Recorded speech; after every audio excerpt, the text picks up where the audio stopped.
going on, guys? Sean from Triangle of Truth here with a rapid review for this week. So, this one stems from a conversation that I recently had with Jenna, who you guys have seen on the channel a bunch. Um, we're all excited for the upcoming Marvel Zombies release from Funko for the Pops. And so it was suggested that maybe I give the Marvel Zombies series a read from Marvel Comics. Not normally into a zombie kind of thing myself in the past, but given some of the stuff that I have been reading of late, um, now I'm kind of starting to get into zombies, more horror stuff, and I was like, this could be a really, really good idea. So why not? So I just got done reading the first book from the main storyline, and all I can say is, holy crap! Um, that might be the craziest and most insane thing I've read from Marvel so far. Um, and it's not one of those where it's a story that builds up and then all of a sudden everything starts happening all at one time. It's one of those where the very first friggin' page, the first few panels, it gets right into it and it's literally just starting with action. And so basically, I can say that I was literally in tune and into the book from the first page to the very last page.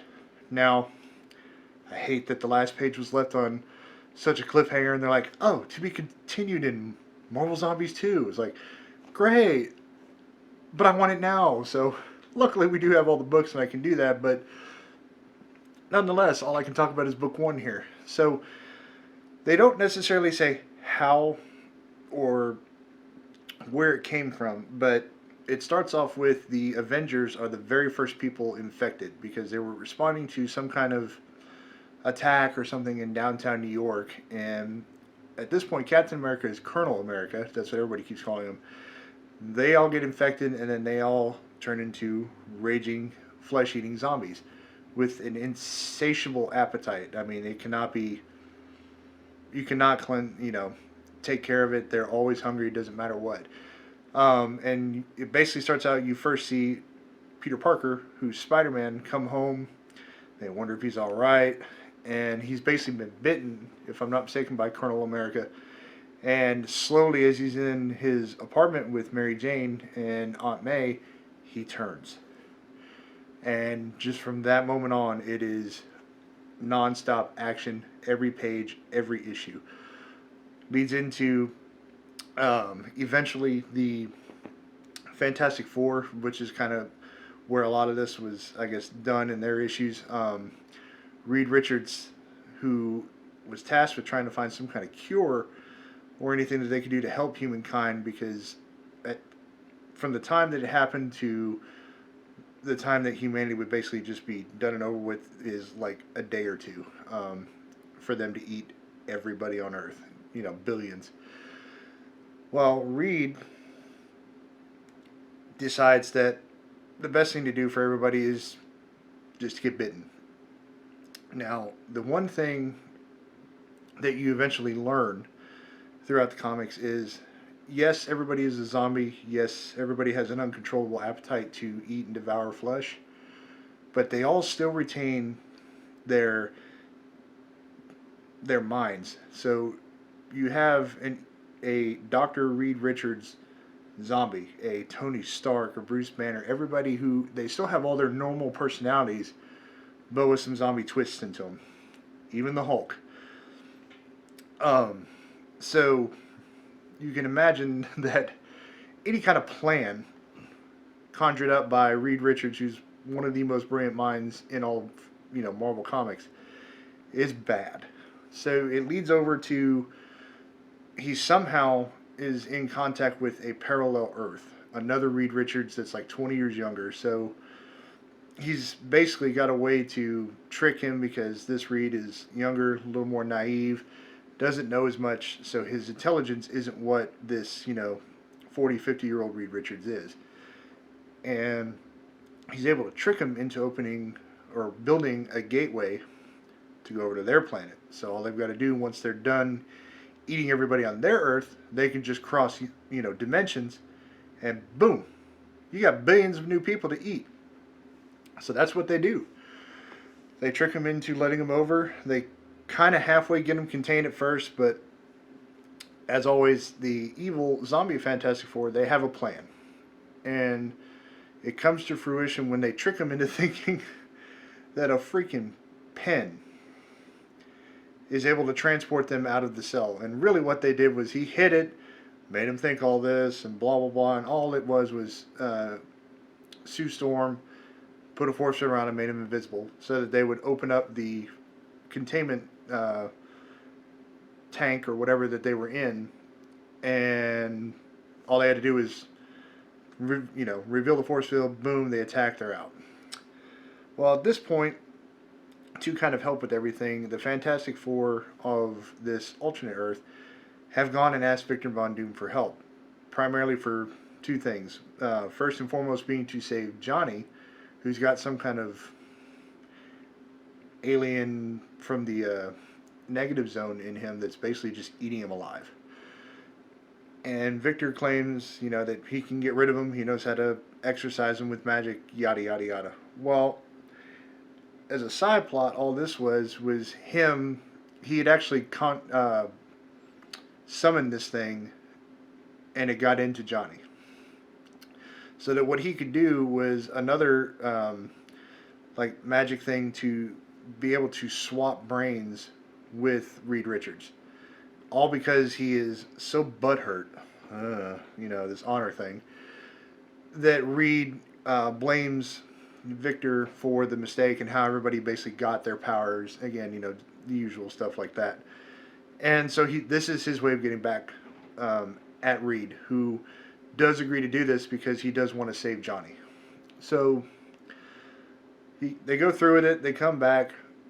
Victor has got a plan to, one, he's get everything out of Johnny, and two, be able to defeat these zombies.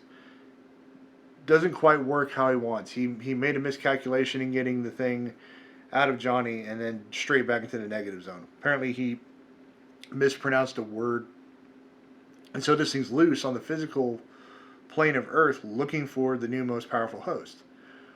Well, during all of this, of course,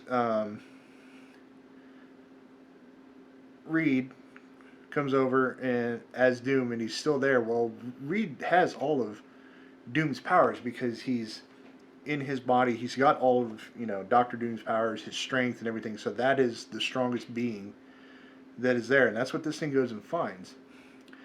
And so Reed's plan to defeat the zombies is to get them back on a one-way trip through the gate to their Earth, and then he basically just was going to stay there and do what he could to ensure that it was a one-way trip and nobody could get back. Again, Victor, being the omnipotent one that he is and the ego, decides that no, he doesn't want Reed to make this sacrifice. He wants to do it because he made a miscalculation. Now he wants to make up for it again. So he does the whole magic thing. They swap back, and he does succeed in getting the zombie Fantastic Four back to their Earth. Now, all the while this has been going on, there's small snippets in this book where it's just like a page story of words telling you kind of what's going on with the zombies while everything's going on this alternate Earth. Well, these zombies are some badasses. They killed Silver Surfer and kind of got a little bit of his power cosmic. But, of course, as we all know, with the arrival of Silver Surfer, that means that Galactus has come to select Earth to obviously destroy it and eat it, so to speak. And when he arrives, the hunger of these zombies is greater than his hunger for a planet. And the zombies actually end up defeating and eating Galactus. By doing this, they all get his power cosmic within them, and they literally just become some of the most OP beings on the face of the planet. You would think that this is where the book ends, but it doesn't. So in the last couple of issues of this whole first arc, you run into these, of course, these zombies, they're running through the universe from planet to planet. They all end up on the Skrull home planet, along with an alternate Earth version of Black Panther, Johnny Storm, Storm from the X-Men, and Ben Grimm the Thing. And they have these magic frogs that are basically able to transport them through time and space. And that's kind of how they got where they're at. And they're trying to figure out everything with the zombies as well, because they want to prevent them from coming to their Earth and everything. So unfortunately, they're met with resistance from the Skrull, because obviously there's, you know, that whole fight and war that they had between Earth and them, and they basically arrive at the same time as the zombies. And of course, the zombies are just hungry, looking for a whole new planet to eat and conquer. And being that they've got the cosmic powers, they're flying, so all of them can just fly through space, and it's, you know, it's kind of cool, and you know, and whatnot. So of course they're going through all this. They try to figure everything out, and everybody's just losing the battle. How are you supposed to fight, you know, a zombie that, one, is already dead, so you really can't kill him to begin with. But now he's got, you know, he can shoot energy blasts and on top of the powers that they already have, and they're just killing everybody and eating them left and right. Basically, the book ends with the group of Black Panther, Storm, and them were just able to halfway get away and running from the group of zombies, who at this point have now remembered that they haven't explored all of the powers that they've actually inherited from Galactus. And basically all you see is them, they start kind of glowing and whatnot, and the planet starts to break up. And basically with the last couple of pages, they leave it at that and just say that, you know, to be continued. So obviously there's several more books in this, and I can't wait to read them all. But it was just a journey for me. Like, holy crap. You know, I was so into this. It was a great read. And normally with when it comes to Marvel stuff, I'll like it, but very rarely has their stuff really captured me in the way that this does. Other than like Daredevil Kills the Marvel Universe, that really, or not Daredevil, sorry, Deadpool Kills the Marvel Universe. My bad, sorry about that. That was a story that really grabbed me, and then this one is probably the best Marvel story that I've read so far. And hopefully, as I'm reading through all these, I might do another review or two once I've gotten to read everything. But let me know in the comments, have you guys read this? Have you read the whole arc? Don't spoil it for me. If you have at least read this book, let me know in the comments if you enjoyed it as much as I have, or maybe some other fun zombie stories or horror stories that you would like to see, because I'm going to try to start reading a little more of that kind of stuff along with what I do read, because it's a whole new universe for me, and I'm really excited to read it. Anyways, that's all I've got for this week, guys. Have a good one. Later.